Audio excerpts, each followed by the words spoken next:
하나님의 말씀 시편 52편입니다. 시편 52편 1절에서 9절의 말씀입니다. 시편 52편 1절에서 9절의 말씀 우리 한 목소리로 같이 읽도록 하겠습니다. 시편 52편 1절에서 9절의 말씀입니다. 1절입니다. 시작. 포악한 자여 내가 어찌하여 악한 계획을 스스로 자랑하는가. 하나님의 인자하심은 항상 있도다. 내 혀가 심한 악을 꾀하여 날카로운 삭도같이 간사를 행하는도다. 내가 선보다 악을 사랑하며 의를 말함보다 거짓을 사랑하는도다. 셀라. 간사한 혀여 너는 남을 해치는 모든 말을 좋아하는도다. 그런즉 하나님이 영원히 너를 멸하심이여 너를 붙잡아 내 장막에서 뽑아내며 살아있는 땅에서 내 뿌리를 빼시리로다. 셀라. 의인이 보고 두려워하며 또 그를 비웃어 말하기를 이 사람은 하나님을 자기 힘으로 삼지 아니하고 오직 자기 재물의 풍부함을 의지하며 자기의 악으로 스스로 든든하게 하던 자라 하리로다. 그러나 나는 하나님의 집에 있는 푸른 감람나무 같음이여 하나님의 인자하심을 영원히 의지하리로다. 주께서 이를 행하셨으므로 내가 영원히 주께 감사하고 주의 이름이 선하심으로 주의 성도 앞에서 내가 주의 이름을 사모하리이다. 아멘. 오늘 말씀의 제목은 하나님 집의 푸른 감람나무라는 제목으로 말씀을 나눕니다. 오늘 이 시는 다윗 생애 가운데에서 가장 비통했던 사건 중에 하나를 다루고 있는데요. 그 사건은 다름 아닌 도액이라는 사람의 밀고로 인해서 높 제사장 학살 사건을 배경으로 하고 있습니다. 다윗이 사울이 다윗을 죽이려고 하니까 그것을 알고서는 요나단과 이별한 뒤에 높당이라는 곳으로 가게 됩니다. 사울에게 쫓기고 있는 지금 자신의 상황을 숨긴 채 대제사장 아히멜렉의 도움을 받게 돼요. 하나님 앞에서 진설된 그 진설병으로 허기를 채우고 그리고 자신이 쳐 죽인 블레셋의 장수 골리앗의 칼로 무장을 하게 됩니다. 그런데 이 일이 진행되는 과정을 사울의 목자장이었던 도액이라는 사람, 에돔 사람 도액이 그 장면을 보게 됩니다. 도액은 사울이 있는 곳에 가서 이 사실을 사울에게 위조해서 고합니다. 이로 인해서 사울이 아히멜렉과 제사장들을 불러들이게 되죠. 사울은 아히멜렉이 다윗을 도운 사실을 알고 그를 죽이도록 명령을 내립니다. 그런데 아무도 하나님이 기름 부으신 제사장을 죽이는데 협조하지 않습니다. 칼을 들려 하질 않아요. 이때 사울이 도액에게 명령을 내립니다. 그러니까 도액이 나서서 85명이나 되는 제사장들을 칼로 쳐 죽입니다. 그리고는 높당으로 가가지고 제사장에게 속한 남녀, 아이들, 또 젖먹는 자들, 소, 나귀, 양 모두 다 칼로 쳐 죽입니다. 이때 아히멜렉의 아들인 이 아비아달이 도망쳐서 다윗에게 가서 도액이 행한 모든 일을 고하게 됩니다. 그러면서 다윗은 도액과 함께 있었던 것을 회상하면서 분명히 도액이 사울에게 고할 것을 알고도 경솔하게 자신이 행한 것을 탄식하면서 제사장들의 이 죽음이 자신의 연고로 인한 것이라고 하면서 자책을 합니다. 그러면서 이제 오늘 이 탄식과 함께 다윗이 도액을 생각하면서 지은 시가 바로 오늘 본문 52편의 시인 것입니다. 그러니까 다윗은 이 시에서 도액의 이 사악함, 이게 그의 혀에 있음을 지적하고 있어요. 그러니까 도액의 보고로 인해서 노베 거하던 85명의 제사장들과 또 그의 아내와 아이들 그리고 일반 시민들이 무참하게 생명을 잃게 되었기 때문인 건데, 다윗은 이토록 이 비참한 사건을 일으킨 도액의 이 간악한 죄를 지적하면서 그의 이러한 죄를 짓게 된 동기를 이제 밝히고 있는데, 그 동기는 다름 아닌 바로 재물을 의지하고 자랑하는 것이다 라고 얘기합니다. 그러면서 다윗은 재물을 의지하고 자랑하는 자의 종말을 어떻게 될까를 보여주면서 성도가 가져야 할 믿음의 자세를 결론적으로 보여주는 시가 오늘 본문의 배경이고 이 시의 내용입니다. 내용 관찰 문제 1번입니다. 자, 포악한 자는 어떤 사람입니까? 자, 포악한 자는 1절로 4절 7절 이렇게 보시면은 포악한 자는 악한 계획을 자랑하는 사람입니다. 그리고 남을 해하는 사람이고요. 간사하고 거짓된 언행을 일삼는 사람입니다. 그리고 선보다도 악을 사랑하는 사람이고요. 하나님이 아닌 재물을 의지하는 사람. 이런 사람을 가리켜서 성경은 포악한 자다라고 이렇게 얘기를 하고 있습니다. 자, 구체적으로 한번 1절부터 한번 읽어보겠습니다. 1절 시작. 포악한 자여 내가 어찌하여 악한 계획을 스스로 자랑하는가? 하나님의 인자하심은 항상 있도다. 자, 포악한 자는 뭐예요? 어떤 사람이라고요? 악한 계획을 스스로 자랑하는 사람이다. 여기서 포악한 자는 지금 이 배경에서 볼 때 누구를 가리키는 거겠습니까? 에돔 사람 도액을 가리키는 겁니다.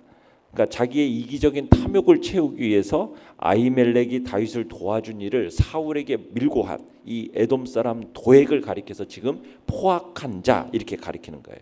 근데 이 포악한 자는 악한 계획을 세우고 자랑스럽게 여깁니다. 그리고 그 악을 실행에 옮기는 거죠.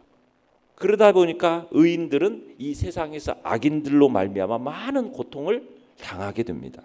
그런데 다윗은 그처럼 의인을 핍박하는 악인들을 향해서 선언하는 거죠. 뭐라고 얘기하고 있습니까? 하나님의 인자하심은 항상 있도다. 이게 무슨 말이냐면 의인들에 대한 하나님의 인자하심은 영원하기 때문에 의인들은 악인들로 말미암아 고난을 당한다 할지라도 망하지 않는다. 궁극적으로는 승리를 거두게 될 거다. 최후 승리는 하나님의 인자심이 함께하는 의인들의 몫이다라는 표현을 지금 여기서 사용을 하고 있는 겁니다. 2절 읽어봅니다. 2절 시작. 내 혀가 심한 악을 꾀하여 날카로운 삭도같이 간사를 행하는도다. 자, 여기서 도액이라는 사람의 그 간사한 말로 인해서 아히멜렉의 일족이 몰살당하게 된 사실을 염두에 두고 이 표현을 쓰고 있는 겁니다. 도액이 지금 아히멜렉을 반역자로 밀고 한 것은 뭐 때문이에요? 자기의 이기적인 탐욕을 채우기 위한 거였거든요. 사울의 마음을 사로잡음으로써 포상금을 받고 출세하고자 하는 그 마음 때문에 이런 일을 행한 거예요. 이 도액의 간사한 혀가 어떤 일을 했어요? 무고한 생명들을 죽음에 몰아넣은 무서운 칼이 되고 만 겁니다. 그러니까 날카로운 삭도, 무서운 그 날카로운 그 혀가 바로 그런 칼과 같이 되었다라는 거예요. 자, 3절도 읽어보겠습니다. 시작. 내가 선보다 악을 사랑하며 의를 말함보다 거짓을 사랑하는도다 셀라. 자, 포악한 자의 정체성, 악인의 정체성에 대해서 말하고 있는데요. 악인은 악을 사랑하고 거짓을 사랑하는 사람이다라는 얘기죠.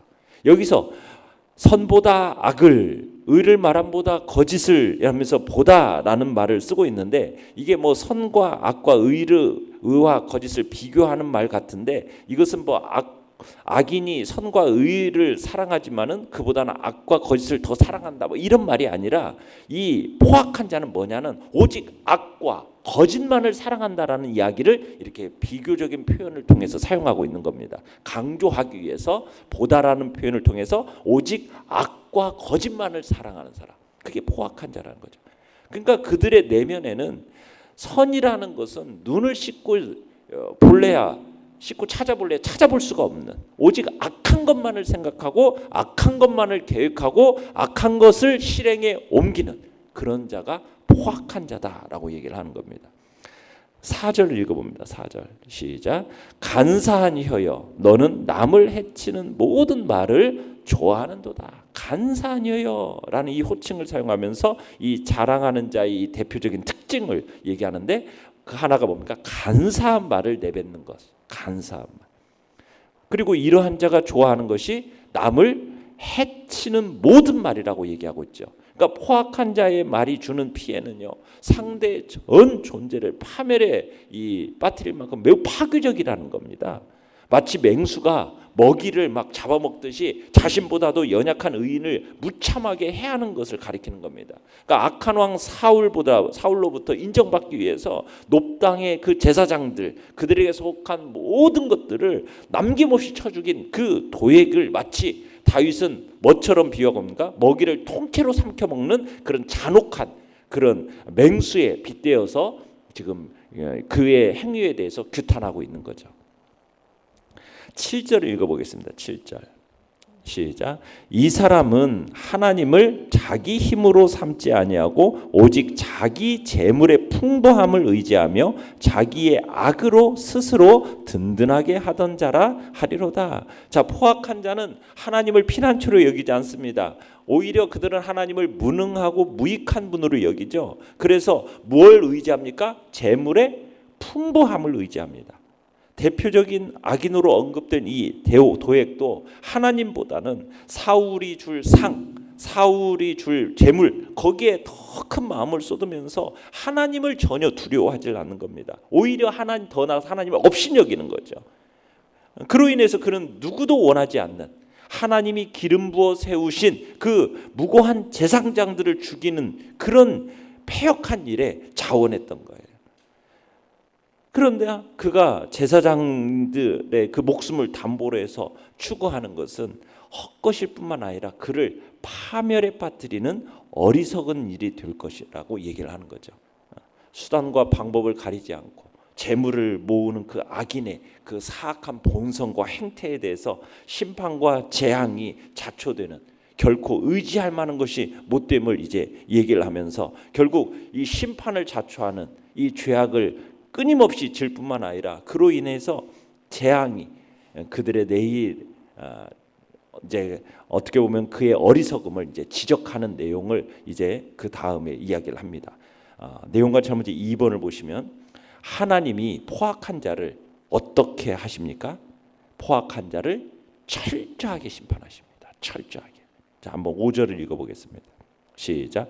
그런즉 하나님이 영원히 너를 멸하심이여 너를 붙잡아 내 장막에서 뽑아내며 살아있는 땅에서 내 뿌리를 빼시리로다. 너를 어떻게 하신다고요?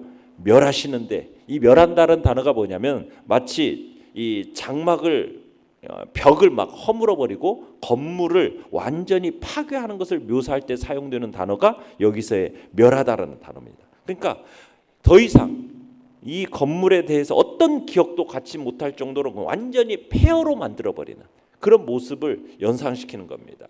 거기다가 영원이라는 단어를 연결시키고 있지 않습니까? 그러니까는 다시는 악인이 회복시킬 수 없을 정도로 완전히 파멸을 당할 것을 선언하고 있는 거죠.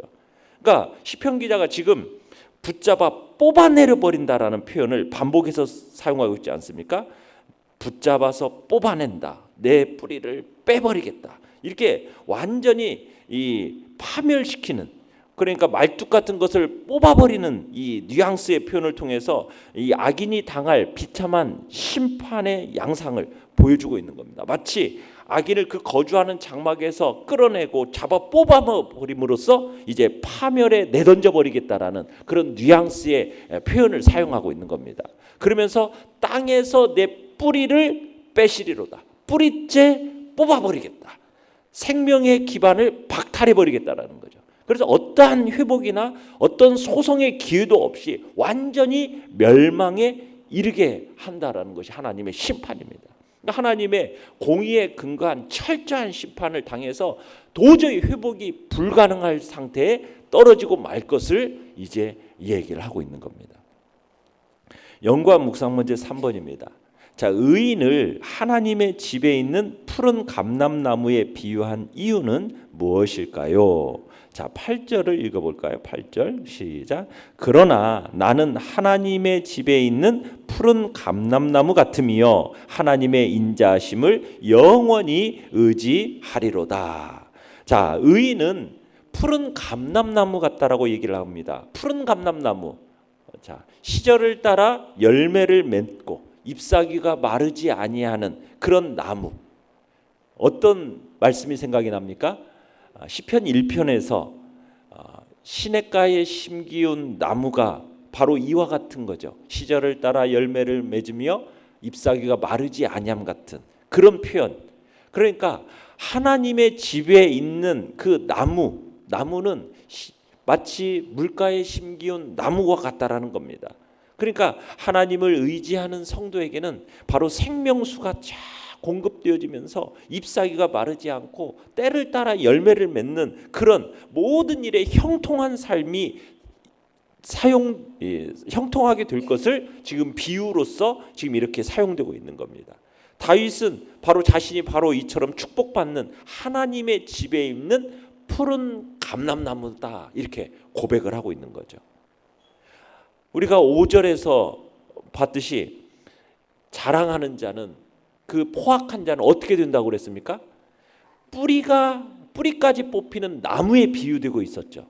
자, 그런데 8절에서는 뭐예요? 자신은 하나님의 집에 있는 푸른 감람나무라고 비유하고 있어요. 그러니까 악인과 의인의 이 종말을 극명하게 대조하고 있는 거죠. 그죠? 그래서 우리 성도들이 마땅히 걸어야 할 길이 어떤 길인지를 보여주고 있는 겁니다. 자신의 재물의 풍부함을 의지하는 자는 어떻게 되는 겁니까? 결국에는 뿌리 뽑힌 나무와 같지만 하나님의 인자심을 의지하는 자는 어떻게 된다? 푸른 감람나무와 같이 잎사귀가 마르지 않으며 철을 따라 열매를 맺게 된다는 그런 모습으로서 얘기를 하고 있는 겁니다. 그렇기 때문에 하나님의 인자심을 영영히 의지하겠다라는 결단이 있는 거죠. 자, 9절을 읽어볼까요? 9절 시작. 주께서 이를 행하셨으므로 내가 영원히 주께 감사하고 주의 이름이 선하심으로 주의 성도 앞에서 내가 주의 이름을 사모하리이다. 다윗은 자신이 지금 하나님께 영원히 감사할 것을 다짐을 합니다. 그러면서 감사의 찬양을 드리는 이유를 뭐라고 설명하고 있느냐면 주께서 이를 행하셨으므로 라고 표현하고 있습니다. 자, 어떤 것을 행하셨을까요? 스스로 자랑하는 자, 포악한 자, 자기 재물의 풍부함을 의지하는 자는 어떻게 된다는 거예요? 하나님께서 완전히 멸망시킬 것이지만 그러나 하나님이 어떻게 하세요? 의인에 대해서는 사랑하셔서 하나님의 인자심을 영원히 의지하는 자는 보호하시고 그의 인생이 어떻게 되도록 푸른 감람나무와 같게 하신다라는 것을 이제 보여주는 거죠. 그런 일을 행하심을 이제 공의로 심판하심을 이제 보여주면서 그 심판에 대해서 어떻게 한다? 내가 영원히 하나님께 감사하겠다. 지금 이렇게 다짐을 하는 겁니다. 그러면서 또 뭘 다짐하고 있습니까? 주의 성도 앞에서 내가 주의 이름을 사모하겠습니다 라고 다짐하고 있는 것을 보게 되죠. 주의 이름을 사모합니다. 주의 이름을 의지합니다. 왜요? 그 이유는 뭐예요? 주님의 이름이 선하시기 때문에. 그러니까 하나님은 당신의 백성에게 행복과 기쁨과 형통함의 모든 것을 넘치도록 공급해 주시는 분입니다. 자신에게 소망을 두는 자들의 인생을 완벽하게 책임져 주시는 분이에요. 다윗은 이러한 하나님의 선하심을 성도들 앞에서 의지하겠다, 그분을 사모하겠다 다짐하면서 이제 주님 앞에서 이렇게 다짐하는 모습을 보여주는 겁니다. 자, 느낀 점은 4번입니다. 악으로 스스로를 든든하게 하고자 하며 남을 해치기 좋아하는 세상에서 하나님을 자기 힘으로 삼는 시편 기자를 볼 때 무엇을 느낍니까? 자, 하나님을 자기 힘으로 삼는 시편 기자, 그는 하나님을 두려워하고 포악한 자를 비웃는 것을 보게 됩니다. 비웃어요. 여기에서 시편 기자는 그런 세상에 정말 어떻게 보면은 세상이 막 스스로를 든든하게 여기고 막 우리 믿는 자들을 해치기를 좋아하는 이 세상 앞에서 이 시편 기자는 굉장히 당당하다. 그러면서도 지혜로움을 느끼는 겁니다. 그러니까 이 세상은 악한 계획을 세우고 그걸 자랑하는 포악한 자들이 이 세상에 참 많아요. 그들은 악한 일에 대해서 굉장히 영적인 것으로 생각하면서 막 자랑합니다. 그리고 그들로 인해서 의인들은 수없이 고난을 당합니다. 그런 상황들로 의인들은 낙심 가운데 빠질 수가 있어요. 그러나 악인들의 그 번영과 형통이라는 것은 그리 오래 가지 않는다라는 거예요. 기껏해야 이 세상에 사는 동안일 뿐이라는 거죠. 그들의 마지막은 어떻게 된다? 영원한 파멸이라는 거예요. 파멸. 그에 반해서 성도들의 마지막은 어떻습니까? 영원한 번영이고 형통입니다. 그러니까 이 악한 자들, 포악한 자들이 이 세상에서는 잠시 동안 형통하고 참으로 그 재물의 풍부함을 막 자랑하니까는 그들이 굉장히 참으로 잘 되는 것 같지만 그들의 결국은 어떻게 되는 겁니까? 아무것도 없이 완전한 파멸이라는 것을 기억해야 된다는 거예요. 그에 비해서 우리 이 땅에서 그들로 인하여 고난을 당하고 때로는 어려움을 당하는 것 같지만 우리의 마지막은 어떻습니까? 영원한 번영이요 형통이라는 사실을 기억하라는 거죠. 그래서 우리는 이 땅에서의 잠시의 영원한 잠시의 것으로 인해서 영원한 그 가치와 바꾸어서 살아가는 그런 존재가 되어서는 안 되겠다. 우리는 하나님의 그 선하심을 의지하면서 오늘도 믿음으로 또 하나님을 더욱 신뢰함으로 살아감으로 푸른 감람나무와 같은 그런 복된 존재가 되어지기를 간절히 바랍니다. 결단과 적용 5번입니다. 힘겨운 삶을 견디게 하는 힘을 하나님 이외에 다른 것에서 구하진 않습니까? 푸른 열매를 맺는 삶의 뿌리가 되는 하나님과의 관계를 더욱 견고하게 하기 위해 어떤 노력을 기울이게 했습니까? 우리가 하나님께 더 뿌리를 깊이 내리는 의의 삶을 살겠다. 이 시간 결단하시길 바랍니다. 그런 삶이 때로는 우리에게 있어서 고통으로 온다 할지라도 우리는 끝까지 그 하나님의 인자하심과 그분의 이름을 의지하면서 믿음을 지키고 의의 삶을 살겠다라는 결단이 우리 안에 있기를 바랍니다. 우리의 결국은 푸른 감람나무와 같은 그런 복된 존재의 삶임을 우리가 기억하면서 하나님 아버지의 그 집에 깊이 깊이 뿌리 내리는 복된 자리에 우리의 모두가 있기를 간절히 바랍니다. 오늘의 기도 같이 읽겠습니다. 시작. 오직 하나님을 힘으로 삼아 무성하게 열매 맺는 감람나무가 되게 하소서. 아멘. 말씀을 생각하며 기도하시고요. 연약한 우리의 지체들을 위해서 기도해 주시며 또 오늘도 주의 사랑과 은혜 안에서 풍성함의 열매를 맺어가는 복된 역사가 우리 안에 있게 달라고 주여 우리 세 번 부르짖으며 간절함으로 나아갑니다. 주여 주여 주여